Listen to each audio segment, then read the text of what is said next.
people talking about getting exercise. First, you have some time to look at questions 1 and 2.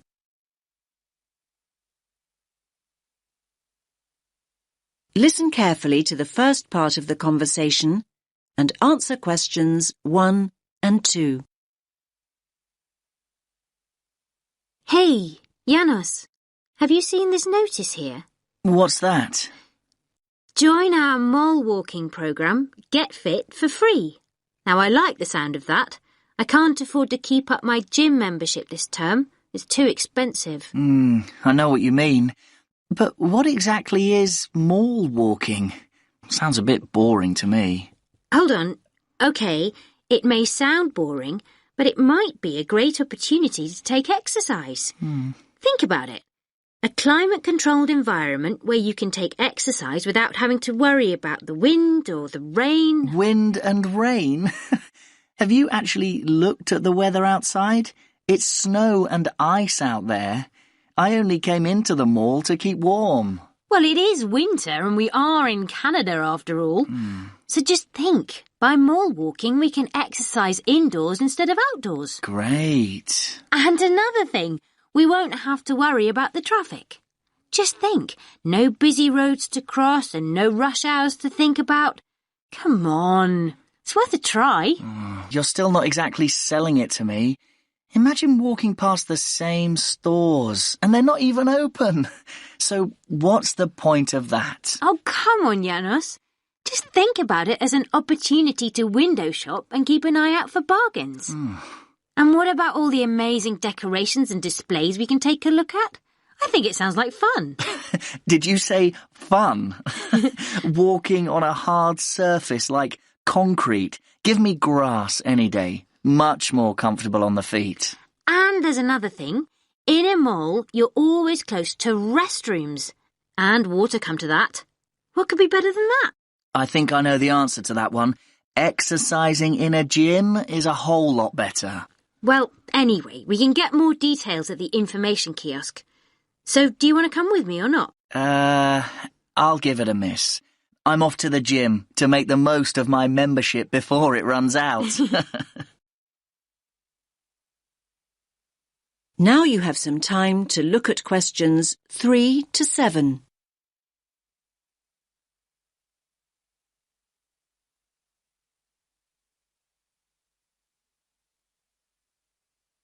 Now listen to the next part of the conversation and answer questions 3 to 7. Hello. I'd like more information about the mall walking program. Great. We're always looking for new members. Can I just ask you how you found out about the program? Oh, on the notice board on the first floor. Oh, that's great. Most of our new members come through the website or through friends. Good to know people still read the notice board here in the mall. Yes, I guess so. Now, let me give you some details. The program runs weekdays, Monday through Friday. And it's an early start. Wait for it. Walkers meet at 7 a.m. 7 a.m? That is pretty early. But come to think of it, my lectures start at 9 most mornings, so I would be able to make it back to the campus in plenty of time. Great. Actually, most members go straight on to work or college after their walk, so you're not alone. Now, our members meet here on the ground floor. Here at the information kiosk? No, just over there at the food court. Oh, the food court. OK. Yes, just follow the smell of coffee.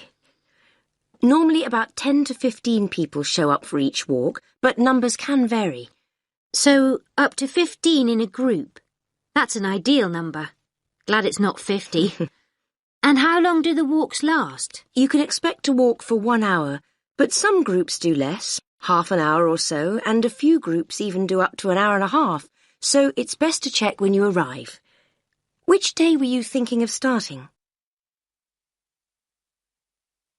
Now you have some time to look at questions 8 to 10.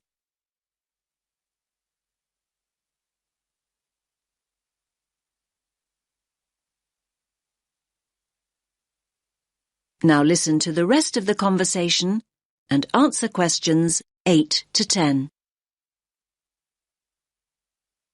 Well, next Monday would work for me. Morning lectures have been cancelled, so I would have plenty of time. Monday the 4th of February? Yes, that's right. OK. So let's get your details.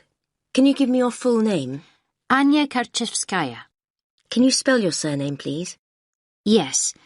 Karczewskaya.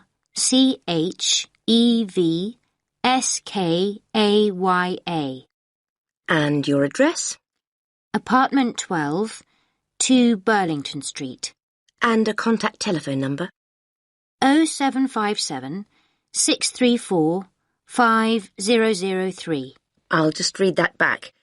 0757 634 5003. Yes. Oh, by the way, new members receive a free gift when they join, and it's a much better gift than last year. We gave people badges, but they tended to lose them, and more recently we provided visors instead, but they weren't very popular. So this year we're giving new members T-shirts. That's great. What colour? Yellow. I've got plenty in stock, so you can collect yours on Monday. Thanks a lot. That is the end of section 1. You now have half a minute to check your answers.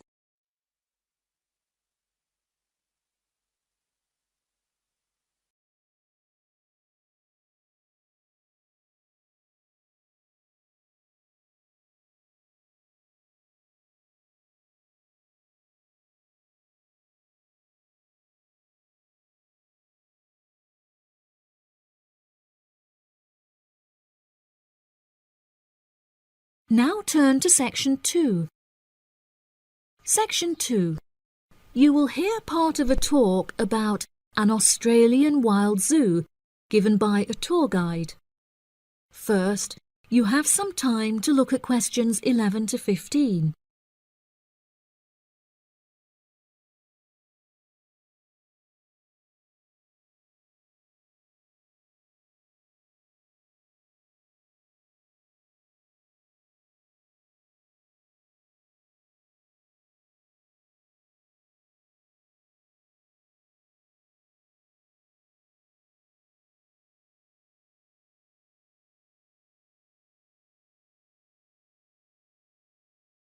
Now listen carefully and answer questions 11 to 15. Good morning everybody and welcome to the Australian Wild Zoo. I would like to start by introducing you to the new features that we have added to our zoo in the recent renovation. Being the only zoo in the area, we receive thousands of visitors a year.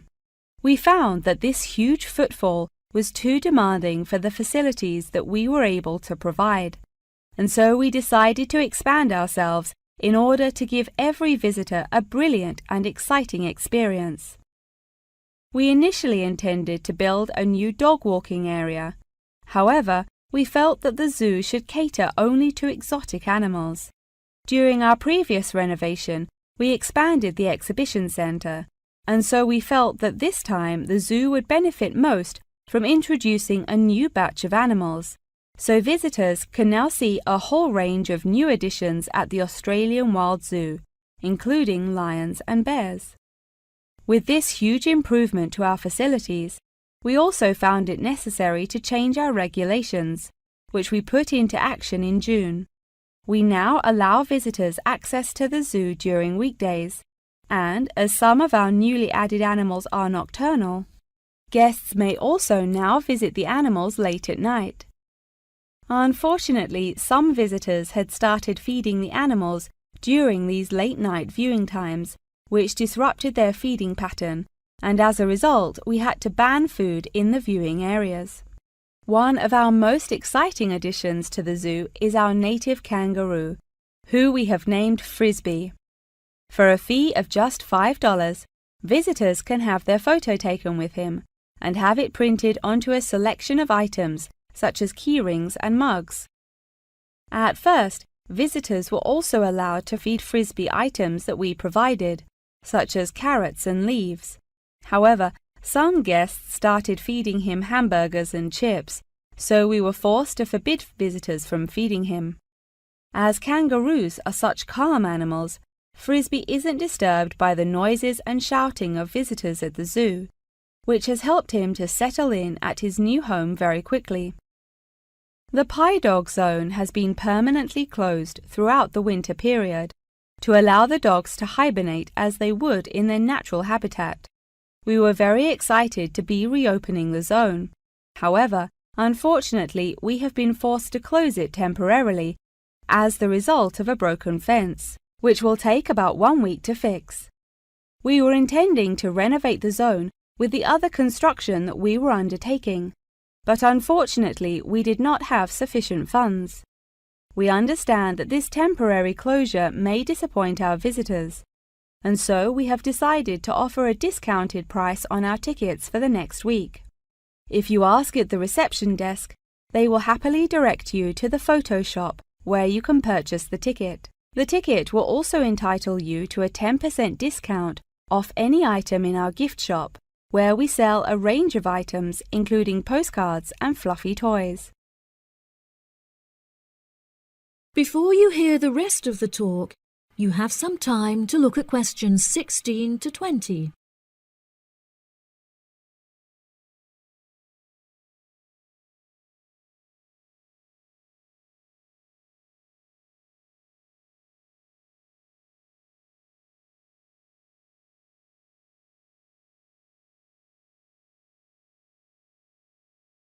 Now listen and answer questions 16 to 20. Now, we're currently standing at the gate, which is marked with the arrow on the map.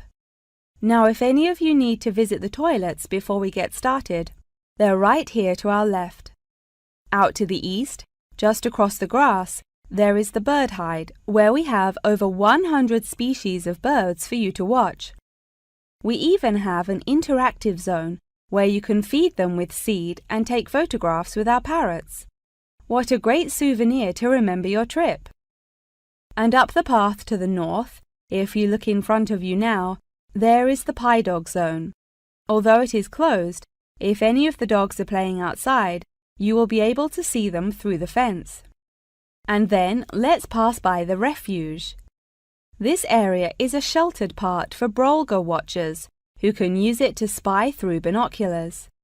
And after that, I suggest that you all visit the rest area for some cold drinks and snacks, as it is very hot outside.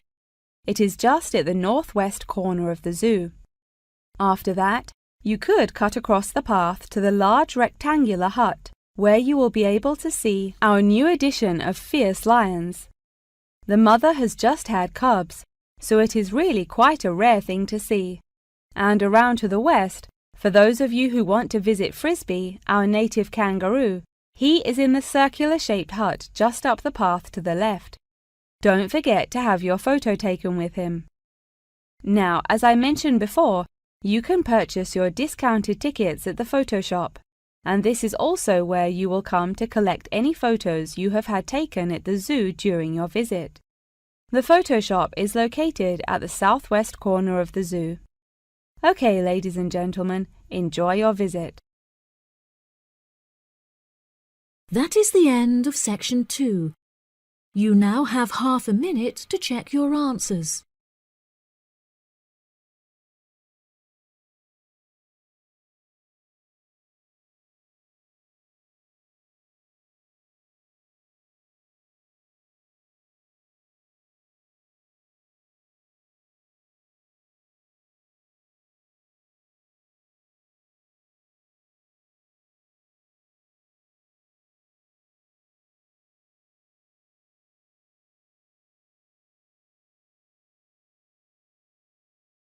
Now turn to section 3 of your listening question booklet. Section 3. In this section, you will hear two students discussing the idea of joining a learning circle. First, look at questions 21 to 30.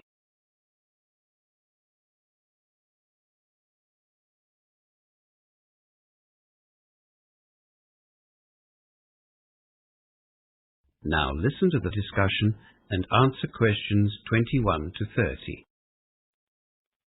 What's the reason for the learning circle you've set up, Hamish? Well, it wasn't my idea. The economics tutor suggested it, actually. He said that it's a good way to make sure you put in the time needed for a particular subject.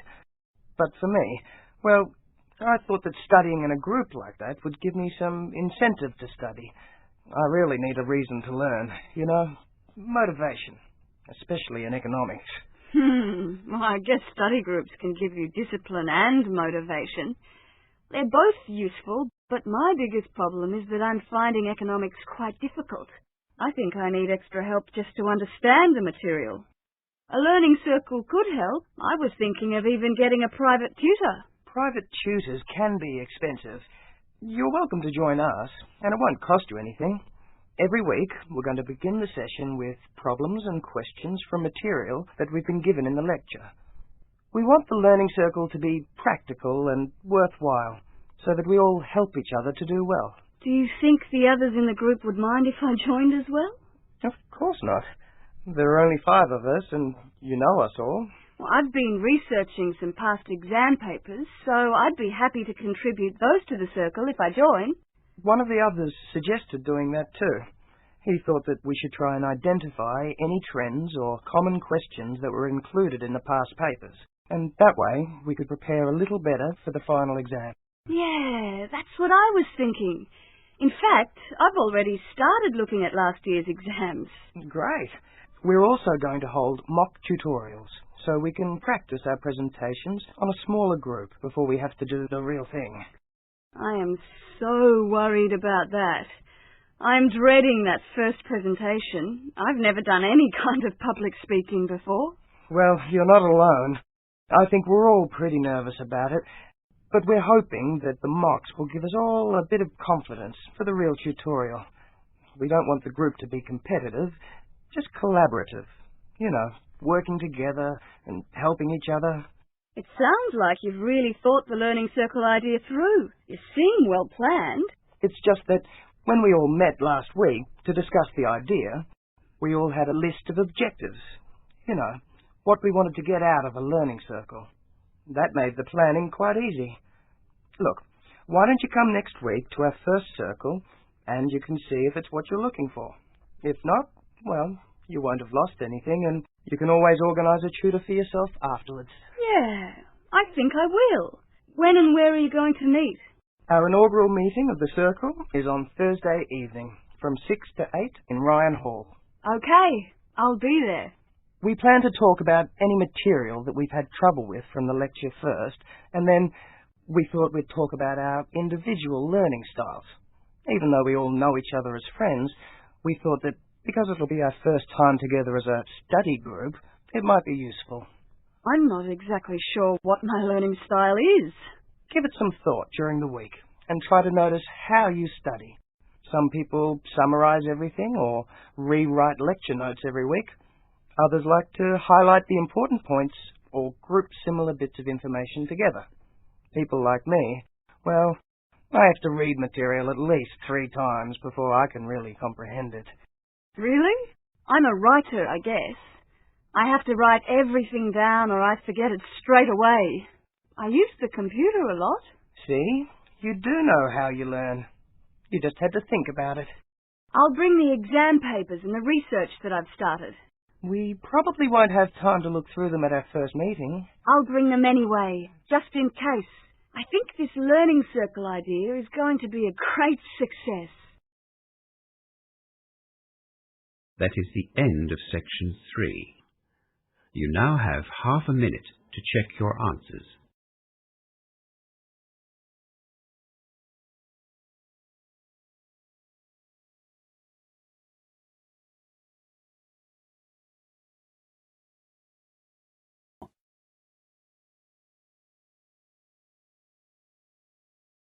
Section 4. You will hear a historian giving a presentation about techniques to identify the origin of handwritten books from the Middle Ages. First, you have some time to look at questions 31 to 40.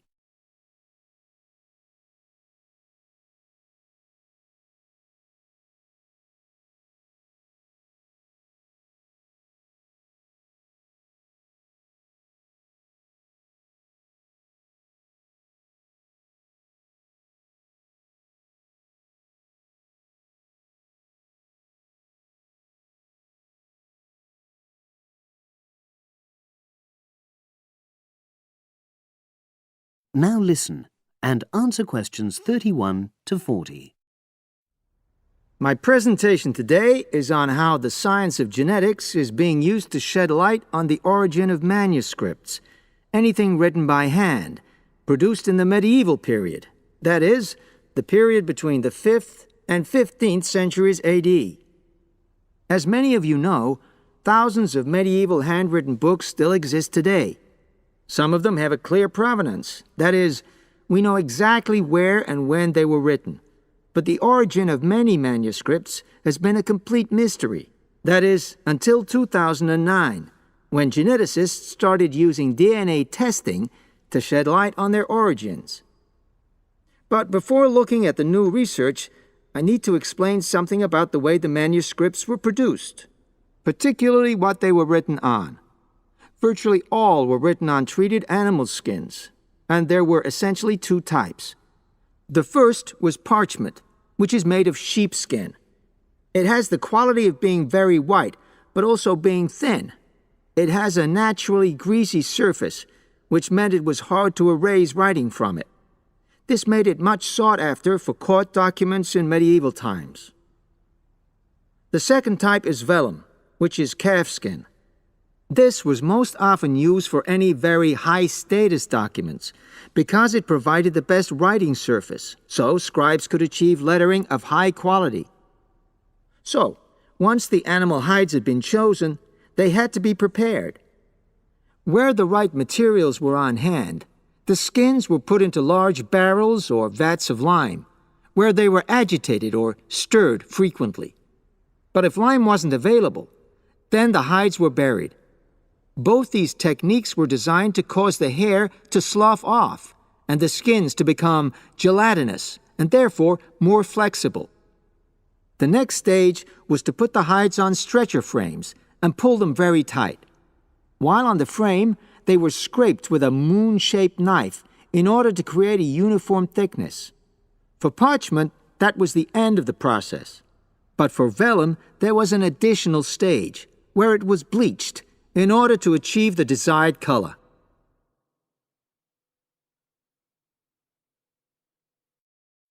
So, what does all this preparation mean for the quest to identify the origins of mystery manuscripts? Well, until recently, the only way historians and other academics were able to guess at origins was either through the analysis of the handwriting style or from the dialect in which the piece was written. But these techniques have proven unreliable for a number of reasons. It was thus decided to try to look at the problem from a different angle, to start from what is known, that is, the small number of manuscripts whose origins we do already know.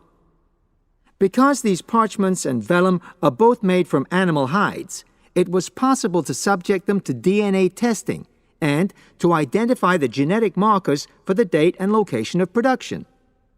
From this was created what is known as a baseline. The next stage was to test the mystery manuscripts, finding their DNA characteristics, and then making comparisons between the known and the mystery scripts. Genetic similarities and differences enabled the scientists to gain more information about the origins of the many manuscripts we had known virtually nothing about up to that point. Now you might ask, what are the potential uses of this new information? Well, obviously, it can shed light on the origin of individual books and manuscripts. But that's not all. It can also shed light on the evolution of the whole of the manuscript production industry in medieval times.